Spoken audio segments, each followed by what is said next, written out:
오늘 이렇게 벌써 70분이나 모여주셨어요. 이른 시간에 정말 감사드리고요.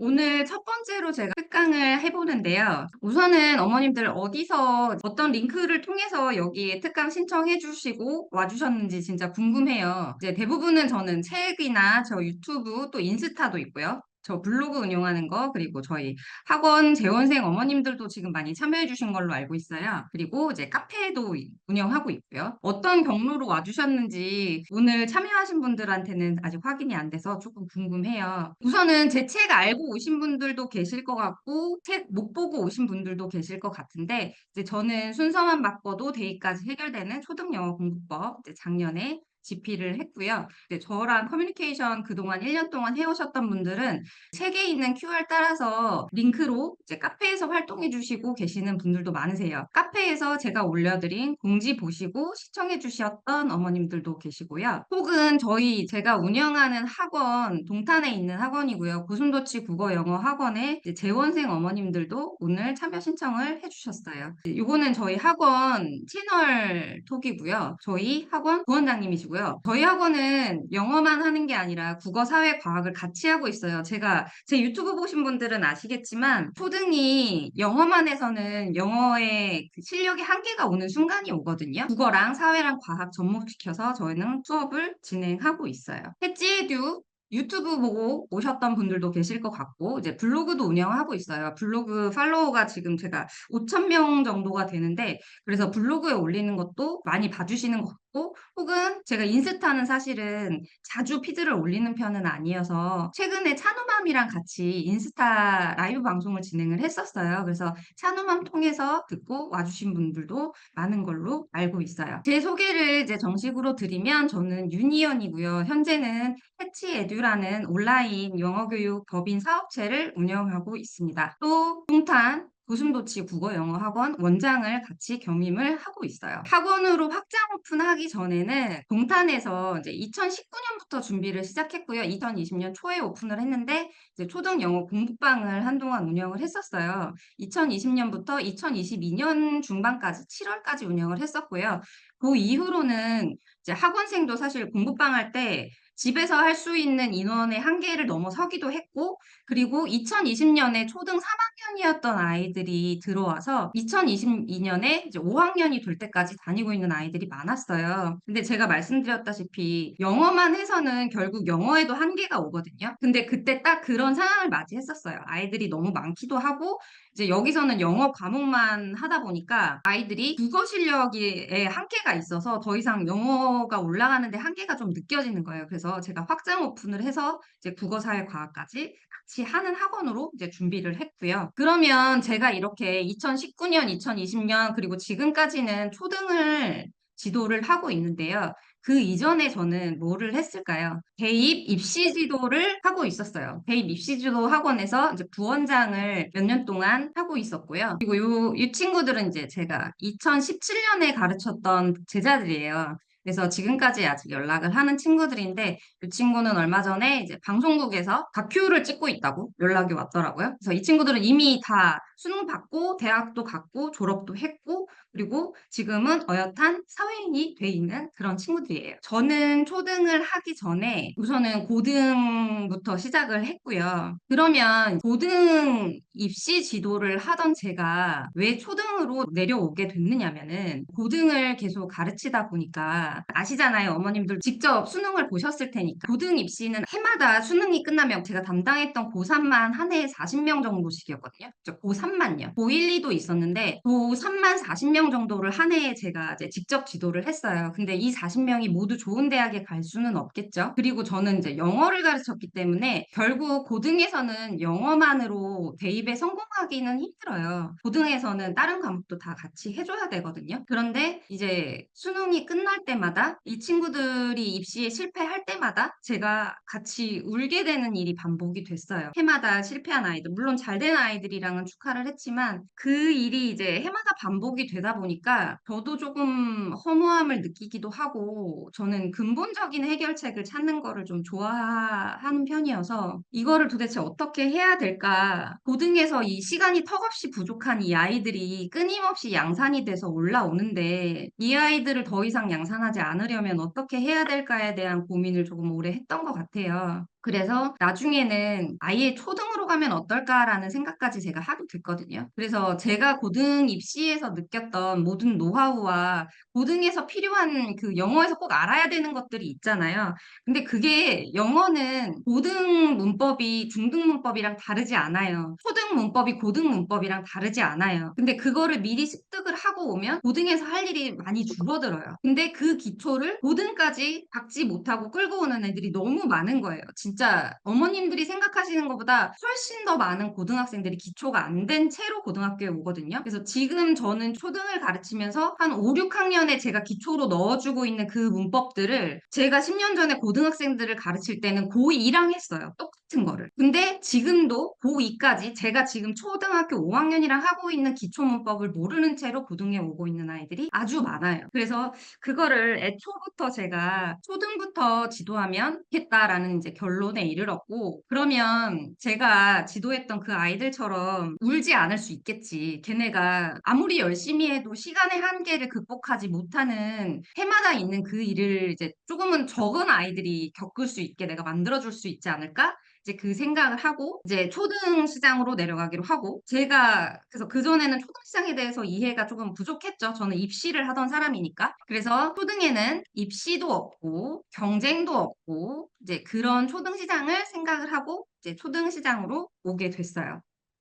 이게 제가 생각했던 초등교육 시장이었어요. 고등에서 초등으로 오기 전에 저는 이런 초등교육 시장을 생각을 했었는데요. 막상 초등에 내려와 보고 나니 초등 영어교육 시장은 그렇게 꽃밭이 아니었어요. 꼭 영어교육뿐만이 아니라 그냥 초교육 시장 전체가 경쟁이나 입시가 없기 때문에 괜찮을 거라고 생각을 했거든요. 근데 전혀 제 생각과는 다르게 오히려 고3 입시 시장보다 더 경쟁이 치열하고 더 살벌하고 그리고 어머님들도 지금 초등 아이들 많이 키워보셔서 아시겠지만 쉽지 않으시잖아요. 그게 지금 제가 이제 초등교육 시장에 오면서 많이 느꼈던 어머님들이랑 같은 마음을 저도 느끼고 있거든요. 절대로 입시 시장에 비해서 초등교육 시장이 녹록하지 않다. 저는 사실 고3만큼의 경쟁을 초등이 하고 있다고 보고 있어요. 제가 느끼기에는 그래요. 지금 지난 6년간 초등시장에 있어 본 결과 고등만큼의 경쟁을 똑같이 초등도 하고 있어요. 초등교육을 막상 시작해보니까 저한테 초등교육이 어떤 느낌이냐면요. 이런 느낌이에요. 푼돈과 미궁의 세계가 초등시장이더라고요. 어머님들이 너무 많은 물음표를 가지고 계세요.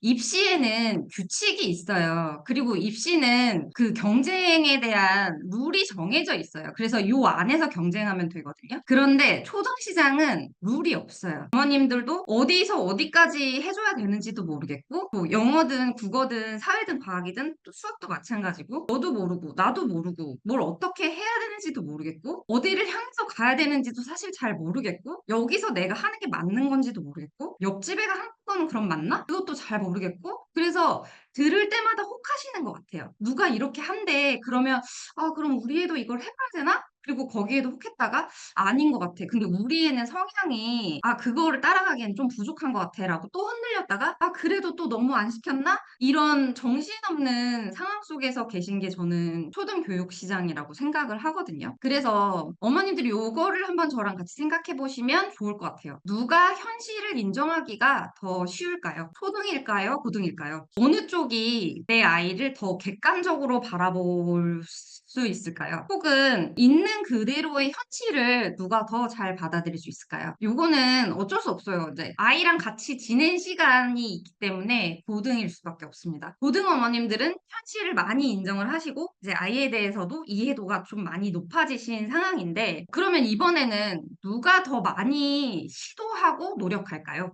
현실을 인정하는 건 고등이 더 높아요. 근데 누가 더 많이 시도하고 노력할까를 생각을 해보면 사실 얼핏 생각하기에는 고등이 훨씬 공부 많이 하겠지라고 생각을 하게 되잖아요. 고등이니까 수능도 봐야 되니까 고등이 더 많이 하겠지? 이렇게 생각을 할 텐데 제가 양쪽에 다 몸담아 본 결과 제가 보기에는 초등이에요. 초등이 훨씬 더 많은 시도를 하고요. 노력도 더 많이 해요. 그리고 저도 아이들을 매일 지도하고 있지만 정말 진짜 치열해요, 초등 애들. 학교 일찍 끝나잖아요. 근데 그 일찍 끝난 시간만큼 나머지가 다 학원으로 채워지는 걸 보면 사실 고등학생들 가르칠 때는 학교 자체가 늦게 끝나서 학원에 매이는 시간이 그렇게 많지는 않았거든요. 초등에 비해서. 근데 지금 초등 아이들 지도해보는 결과 제가 가르쳤던 고등학생의 치열함을 지금 초등학생들이 그대로 느끼고 있는 것 같아요. 그러니까 지금 어머님들이 받으시는 스트레스도 고등 어머님들이 내 자식 입시 스트레스에서 받는 그만큼의 스트레스를 저는 초등교육에서도 받고 계시다고 생각을 하거든요. 그러니까 아직 현실에 대한 객관화는 끝나지 않은 상태에서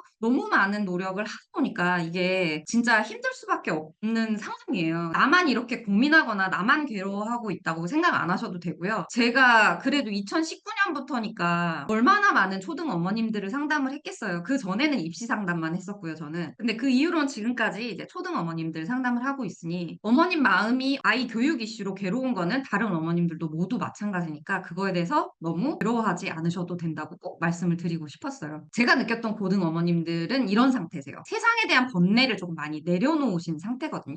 그리고 내 아이에 대한 기대치도 많이 내려가 있으세요. 아, 중학교 뭐 성적도 나왔었고, 고1 성적도 나왔었고, 뭐 이미 모의고사도 받고, 뭐 이런저런 상황을 많이 겪었고, 얘가 얼마나 숙제를 안 하는지, 얘가 얼마나 공부를 안 하는지, 그리고 얘랑 얼마나 많은 전쟁을 했는지 모르잖아요. 그래서 고등어머님들 상담할 때 제일 많이 들었던 말이 뭐냐면, 선생님, 저희 아이 그 경기권만 갈 수 있게 해주세요. 이제 이 얘기를 사실 원장할 때 제일 많이 들었던 것 같아요. 근데 어머님들도 아시겠지만, 이름 한 번씩 들어본 대학들 다 경기권에 있어요. 그러니까 인서울은 뭐 꿈이고, 경기권에 있는 대학도 사실은 쉽지 않다. 그런데 그래도 아 경기권만 갔으면 좋겠다. 얘가 그래도 대학 가서 살아보실만 하고 살았으면 좋겠다가 고등학생 어머님들의 마인드 상태고요. 근데 반면 이제 제가 겪었던 초등 어머님들의 느낌은 어떤 느낌이냐면 이제 딱 이런 느낌이에요. 초등 어머님들은 파이터예요, 파이터. 이제 내 아이가 가는 앞길에 모든 장애물을 피눈물 따위 상관없어. 내 아이의 성장이라면 나는 지금 뭐라도 할 수 있다는 결의가 느껴지거든요. 진짜 뭐라도 하실 분들이에요. 그리고 그만큼 시도도 그래서 많이 하시고 사실 어머님이 그렇게 시도하시고 노력하시는 만큼 아이는 합이 잘 안 맞는 상태라면 아이는 지쳐가고 있을 수도 있는 거죠. 그래서 이제 초등 어머님들을 지금 6년째 제가 상담을 진행하고 있는 결과 동탄이라는 지역에서 이제 한정된 지역에서 아이들을 지도하면서